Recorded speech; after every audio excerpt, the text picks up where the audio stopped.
ఈ సైడ్ పెట్టాలి. ఈ పొట్ట ఎంత ఉంటుంది సార్? ఎంత ఉంటుందన్నా? ఒకటి పెద్దది 20 గ్రాములు వచ్చి 1000 రూపాయలు, చిన్నది వచ్చి 500.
చెప్తారు మీరు, మాకు ఎవరు ఫోన్ నెంబర్ లేవు, ఎప్పుడు హడా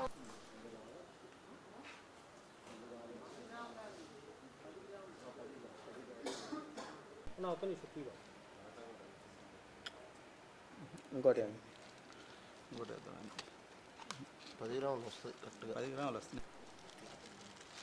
ఆరిపోయినాయి అదే లేదా 20 గ్రాములు అవుతుంది కొన్ని 20 అండి అన్న. చివరితో ఒకటి పెద్దది 20 గ్రాములు అలా. ఇదే పెద్దది పెద్దలో గ్రామ్ తగ్గుతుంది అంటే అంటే ఆరి ఉంటుంది కదా మనం వాళ్ళు. ఓకే సార్, మాకు వాళ్ళకి ఇస్తాం మళ్ళీ నాశనం.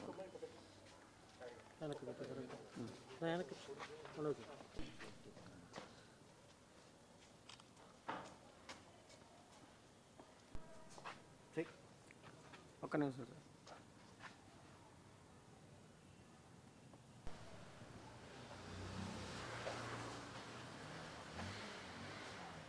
కుక్కలు తరువు అన్న.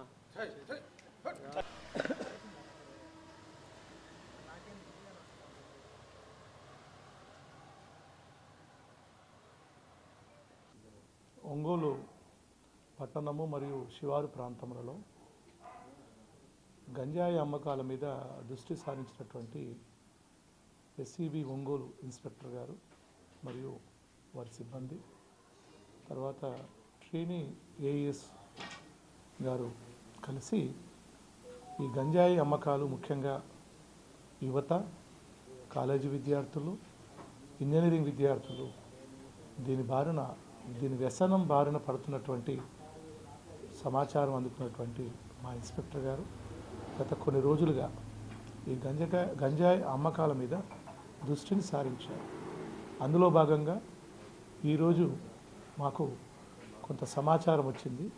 ఆ సమాచారాన్ని అందుకున్నటువంటి ఇన్స్పెక్టర్ గారు మరియు ట్రైనీ ఏఎస్ గారు, ఎస్ఐ వారి సిబ్బందితో కలిసి ఒంగోలు పట్టణంలో 60 అడుగుల రోడ్డు ప్రాంతంలో అటువంటి యలమందయ్య లాడ్జి, ఆ లాడ్జి దగ్గర ఎవరో గంజాయిని విక్రయిస్తున్నటువంటి సమాచారం అందుకున్నటువంటి ఇన్స్పెక్టర్ గారు వెళ్ళి దాడు నిర్వహించడం జరిగింది. ఈ దాడుల్లో ఈ కొనుగోలుదారుడుగా వివరించినటువంటి మా ట్రైనీ ఏఎస్ గారికి వారు కొన్ని గంజాయి ప్యాకెట్లను 500 రూపాయలు మరియు 1000 రూపాయల చొప్పున ప్యాకెట్ ఒక్కటికి వాళ్ళు అమ్ముతుండగా వెంటనే సిబ్బంది అప్రమత్తమై వారిని అదుపులో తీసుకొని తదుపరి వారు ఇచ్చినటువంటి సమాచారాన్ని అదే లాడ్జిలో ఒక రూమ్లో కొంత గంజాయిని వారు స్వాధీనపరచుకోవడం జరిగింది.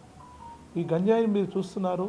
ఈ గంజాయిని తెచ్చిన వాళ్ళు లేదా ఈ గంజాయిని ప్యాక్ చేసేవాళ్ళు, అమ్మేవాళ్ళు, విక్రయించేవాళ్ళు, డెలివరీ చేసే వాళ్ళందరూ కూడా కాలేజీ విద్యార్థులు. ఈ మొత్తం వ్యవహారంలో ఇంజనీరింగ్ విద్యార్థుల యొక్క పాత్ర ప్రముఖంగా ఉన్నాయి. వాళ్ళు మన యొక్క పొరుగు రాష్ట్రమైనటువంటి ఒరిస్సాలో గంజాయి విరివిరిగా దొరుకుతుంది. అక్కడి నుంచి కేజీల చొప్పున తెచ్చుకొని ఈ విధంగా చిన్న చిన్న ప్యాకెట్లు 10 గ్రాములు 20 గ్రాముల చొప్పున చిన్న చిన్న ప్యాకెట్లుగా తయారు చేసి వాటిని 500 రూపాయలు 1000 రూపాయల చొప్పున ఈ యొక్క గంజాయి తాగే వాళ్ళకి, ఎక్స్పెషల్లీ మరీ ముఖ్యంగా ఇంజనీరింగ్ విద్యార్థులకు, తర్వాత వేరే ఇతరత్ర కాలేజీ విద్యార్థులకు వీరు వారిని లక్ష్యంగా చేసుకొని అమ్ముతున్నట్టుగా మా యొక్క విచారణ తెలిసింది. ఇది ఒక రకమైనటువంటి వ్యక్తుల యొక్క ఒక నెట్వర్క్ ఒకటి ఉంది. ప్రస్తుతం ఈ నెట్వర్క్లో భాగంగా మేము ఒక ఇద్దరు వ్యక్తులను గుర్తించడం అయింది. వారి యొక్క కదలికల మీద మాకు నిఘా ఉంది. వారిని కూడా మేము త్వరలో అరెస్ట్ చేస్తాము. వారి యొక్క పాత్రకు సంబంధించి కూడా ఈ కేసులో పొందుపరచడం జరిగింది. వారికి సంబంధించిన వస్తువులను కూడా మేము సీజ్ చేయడం జరిగింది. తర్వాత ఇంకెవరైనా ఈ వీరు కాకుండా ఈ నలుగురు కాకుండా ఇంకెవరైనా ఉన్నారన్నటువంటి దాని విషయం కూడా దర్యాప్తు చేయడం జరుగుతుంది. దర్యాప్తులో భాగంగా ఇంకా గంజాయి అమ్మే వాళ్ళ యొక్క సప్లైదారులు కొనుగోలుదారులను కూడా మేము అదుపులో తీసుకోవడం జరుగుతుంది. తదుపరి చర్యలు కూడా వారి మీద ఉంటాయి. అయితే ఈ యొక్క మొత్తం దాడుల్లో మాకు సుమారు 2 కేజీల 820 గ్రాములు, దాదాపు 2 కేజీల 820 గ్రాములు, ఇందులో పొడి గంజాయి, ఎండు గంజాయి, అదేవిధంగా ప్యాకెట్ రూపంలో ఉన్నటువంటి గంజాయి కూడా మాకు లభించడం జరిగింది. అదేవిధంగా ఈ యొక్క గంజాయిని తూకం వేయడానికి ఉపయోగించే ఎలక్ట్రానిక్ వెయింగ్ మిషన్ కూడా వాళ్ళతో పాటు ఉంది. వాటిని కూడా స్వాధీనపరచుకోవడం జరిగింది. అదేవిధంగా ఈ యొక్క గంజాయి అమ్మకాల డెలివరీకి ఉపయోగించినటువంటి ఎవరైతే ఈ గంజాయి వ్యాపారి ఇక్కడ ఉన్నాడో అతనికి సంబంధించిన వాహనాన్ని కూడా మేము స్వాధీనపరచుకున్నాము. అదేవిధంగా వారి వద్ద నుంచి ఫోన్లు, ఇతరత్ర డాక్యుమెంట్లను కూడా మేము స్వాధీనపరచుకొని తదుపరి దర్యాప్తు మేము కొనసాగించడం జరుగుతుంది. అయితే ఈ యొక్క గంజాయి అమ్మకాలపై గత కొన్ని రోజులుగా అవిరాళమైనటువంటి కృషి చేసినటువంటి మా ఎస్సీబీ ఒంగోలు సిఐ గారు, లత గారు, అదేవిధంగా వారి ఎస్ఐ సిబ్బంది, ముఖ్యంగా మా ట్రైనీ ఏఎస్ గారు కూడా ఇక్కడ ట్రైన్ అవుతున్నారు. ఆయన కూడా కృషి చేయడం జరిగింది. ఆయననే ఒక కొనుగోలుదారుడిగా ఒక ఇంజనీరింగ్ స్టూడెంట్ లాగా అలా వెళ్ళి కొనుక్కోవడం జరిగింది. అప్పుడు ఆ క్రమంలో మేము పట్టుకున్నాము. ఒకరిద్దరు కూడా కొందరు దూరం నుంచి మనం గమనించి కూడా ఒకరిద్దరు పారిపోవడం కూడా జరిగింది. వాళ్ళను కూడా గుర్తించడం జరుగుతుంది. వాళ్ళని కూడా గుర్తించాము. వారిని కూడా ఈ కేసులో మేము నిందితులుగా చేర్చడం జరుగుతుంది. కాలేజ్ పేర్లు నేను చెప్పడం సబబు కాదనిపిస్తుంది నాకు. కానీ వీళ్ళంతా కూడా ఇంటర్మీడియట్, ఇంజనీరింగ్, తర్వాత మేనేజ్మెంట్ స్టడీస్ చేసే విద్యార్థులు. అందరూ స్టడీస్లో ఉన్నారు. కొందరు స్టడీస్ చేసుకుంటూ కూడా చిన్న జొమాటో అని అదేదో ఉంటాయి కదా, అలాంటివి ఆ ఫుడ్ డెలివరీ బాయ్స్ కూడా కొంత పార్ట్ టైంగా పనిచేస్తున్నారు. వీళ్ళకి ఒక ఖచ్చితమైనటువంటి ఖాతాదారుల జాబితా ఉంది వీరి దగ్గర. కొనుగోలుదారులు ఎవరో తెలుసు, వాళ్ళకు మాత్రమే స్వయంగా వెళ్ళి ఇస్తారు. ఇప్పుడు ఈ యొక్క గంజాయి అమ్మకాలలో మేము 2 మందిని అరెస్ట్ చేయడం జరిగింది. మరో 2 మీద కేసు కూడా నమోదు చేయడం జరిగింది. ఇది ఒక వ్యసనము. దీని బారిన యువత, ముఖ్యంగా కాలేజీ విద్యార్థులు చాలా పసిప్రాయంలో తెలియకనో లేదా ట్రై చేద్దామనో బాగుంటుందనే అన్నటువంటి ఉద్దేశంతో మొదట వాళ్ళ ఫ్రెండ్స్ కానీ, పీర్ గ్రూప్ కానీ, వేరే కాలేజ్ క్లాస్మేట్స్ కానీ ఆఫర్ చేయడం జరుగుతుంది. తర్వాత ఈ ఆఫర్ చేసిన దాన్ని కూడా వాళ్ళు అలవాటుగా అయిపోతుంది కాబట్టి గంజాయి సేవించలేనటువంటి స్థితికి వెళ్ళిపోతారు వాళ్ళు. ముఖ్యంగా ఈ గంజాయి ఇప్పుడు రేట్ ఏమవుతుంది, ఇప్పుడు మాకు దొరికినటువంటి చిల్లర రేటు ప్రకారం చూస్తే 10 గ్రాములు 500 రూపాయలు, అలా లెక్కనేసుకుంటే 50,000 రూపాయలు కేజీ మార్కెట్లో మనకు. ఇలా జరగడం వల్ల ఏమిందంటే స్టూడెంట్స్ దగ్గర డబ్బు ఉండకపోవచ్చు. ఒక్కోసారి ఈ స్టూడెంట్స్ ఏం చేస్తారంటే ఈ విధంగా కొరియర్ బాయ్స్ కింద కానీ, డెలివరీ బాయ్స్ కింద కానీ, పెడ్లర్స్ కింద కానీ, లేదా రవాణాకు సహకరించే కొరియర్స్ కూడా ఉపయోగపడతారు వీళ్ళు.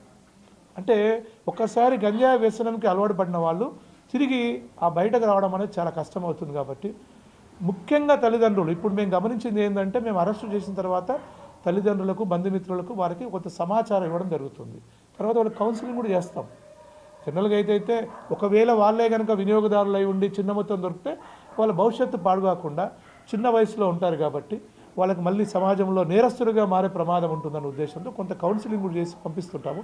కానీ ఇక్కడ ఏంటంటే ఫస్ట్ టైం ఒక ఇంజనీరింగ్ చదువుతున్న విద్యార్థి ఒరిస్సాకు వెళ్ళి వాళ్ళే తెచ్చుకొని ప్యాకింగ్ చేసి ఒక లాడ్జ్లో పెట్టుకున్నారు. అదే పనిగా లాడ్జ్లో పెట్టేసుకొని అక్కడి నుంచి చిన్న పొట్లాలుగా చేసి వాళ్ళే స్వయంగా వెళ్ళి వెహికల్ మీద వెళ్ళి ఎవరైతే కొంటున్నారో, అది కూడా ఇంజనీరింగ్ కాలేజ్ విద్యార్థులకు మాత్రమే అమ్ముతారు వీళ్ళు. అది ఇంతవరకు మా యొక్క దర్యాప్తులో చేయనటువంటి విషయం. ఇది గత కొంతకాలంగా మీరు కూడా చూస్తున్నారు, కొన్ని విద్యాలయంలో కూడా ఇలాంటి గంజాయి సేవనం ఉంటాయి. ఇప్పుడు వాళ్ళు హాస్టల్లో ఉన్న వాళ్ళు చేయొచ్చు, ఆ గంజాయిని సేవించవచ్చు, లేదంటే ఉక్కా లెవెల్లో పీల్చవచ్చు, రకరకాలైనటువంటి వ్యసనాలకు అలవాటు పడుతున్నారు. మరీ ముఖ్యంగా ఈ విషయంలో ఏంటంటే ఎవరైతే మా దగ్గరికి వచ్చారో వాళ్ళ తల్లిదండ్రులకు అసలు వాళ్ళు గంజాయి సేవిస్తున్న విషయమే తెలియదు. దాదాపు వాళ్ళు 3-4 సంవత్సరాల నుంచి గంజాయి అలవాటు పడి సేవిస్తున్నప్పటికి కూడా వాళ్ళ యొక్క ప్రవర్తనలో తేడాను కూడా వాళ్ళు కనీసం తల్లిదండ్రులు గమనించలేని స్థితికి ఉన్నారు. అంటే తల్లిదండ్రుల యొక్క పర్యవేక్షణ కూడా లేకుండా పోతుంది. కాబట్టి తల్లిదండ్రులు ముఖ్యంగా పిల్లల యొక్క వ్యసనాలు, వాళ్ళ యొక్క స్నేహాలు, చెడు స్నేహాల మీద తప్పనిసరిగా వాళ్ళు దృష్టి సారించాలి. లేదంటే మనకి యువత కాలేజీ విద్యార్థులు ఈ విధంగా గంజాయి వ్యసనానికి బారిన పడి వాళ్ళ యొక్క అమూల్యమైనటువంటి జీవితాన్ని వాళ్ళు నాశనం చేసుకుంటారు. కాబట్టి మీడియా మిత్రుల ద్వారా, ఈ మీడియా ద్వారా తెలిసేది ఏంటంటే అందరూ, ఈవెన్ ఎవరైతే సమాజంలో ఉన్న వాళ్ళందరూ కూడా, ముఖ్యంగా తల్లిదండ్రులు లేదా కాలేజీలో చదివే ఇతర విద్యార్థులు లేదా అధ్యాపకులు లేదా ఇతర ఎవరైనా సరే వ్యక్తులు ఈ గంజాయి యొక్క అమ్మకాల గురించి కానీ, గంజాయికలు సేవించే వారి గురించి కానీ మాకు సమాచారం ఇవ్వాల్సింది కోరుతున్నాను. ఎందుకంటే సేవించే వాళ్ళు ఉన్నప్పుడే దాని డిమాండ్ ఏర్పడుతుంది. ఈరోజు ఒకప్పుడు లేదు, వీళ్ళు సపరేట్ విద్యార్థులు, వీళ్ళు ఇంజనీరింగ్ విద్యార్థులు. వీళ్ళు ఇంజనీరింగ్ ఇక్కడే కాకుండా విజయవాడ దగ్గర ఉన్నటువంటి ఒక ప్రముఖ విశ్వవిద్యాలయంలో కూడా వీళ్ళు చదువుతున్నారు. అందులో ఒకరు చదువుతున్నాడు, ఒకతనేమో ఇంటర్మీడియట్తో వదిలేశాడు, ఇంకా ఇద్దరు మాత్రం క్లాస్మేట్స్ ఒకటే కాలేజీలో, ఇక్కడే ఒంగోలులో ఉన్నటువంటి ప్రముఖ ఇంజనీరింగ్ కాలేజీలో వాళ్ళిద్దరూ క్లాస్మేట్స్. పేరు